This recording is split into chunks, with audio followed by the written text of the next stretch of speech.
Licence മാനദണ്ഡങ്ങൾ ലംഘിച്ചതിന് ഉംറ കമ്പനികൾക്ക് ഏർപ്പെടുത്തിയ 10 ദിവസത്തെ വിലക്ക് നീങ്ങി. സൗദി ഹജ്ജ് ആൻഡ് ഉംറ മന്ത്രാലയമാണ് കമ്പനികൾക്ക് വിലക്ക് ഏർപ്പെടുത്തിയിരുന്നത്. മാനദണ്ഡങ്ങൾ ലംഘിച്ചതിന് 2000-ഓളം വിദേശ ഉംറ ഏജൻസികളുമായുള്ള കരാർ സൗദി ഹജ്ജ് ഉംറ മന്ത്രാലയം റദ്ദാക്കിയിരുന്നു.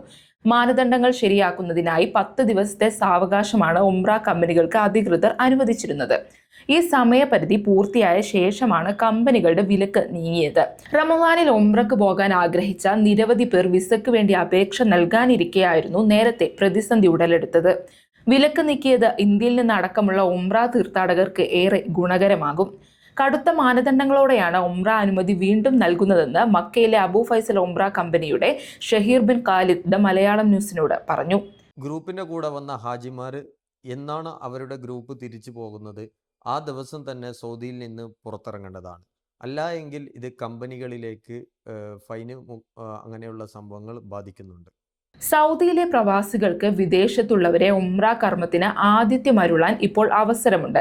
പ്രവാസിയുടെ ഇഖാമ copy, national address, mobile number എന്നിവ നൽകിയാൽ ഉംറ ഏജൻസികൾ വിസക്ക് അപേക്ഷിക്കും. അത് അബ്ഷീർ വഴി അനുമതി നൽകിയാൽ വിസ റെഡിയാകും. ഏപ്രിൽ 18 വരെ സൗദിയിൽ താമസിക്കാവുന്ന ഉംറ വിസകളാണ് ഇപ്പോൾ ഇഷ്യൂ ചെയ്യുന്നത്. ആതിഥേയനായ പ്രവാസിയുടെയും ഏജൻസിയുടെയും ഉത്തരവാദിത്വത്തിലായിരിക്കും ഇപ്രകാരം സൗദിയിലെത്തുന്ന തീർത്ഥാടകർ.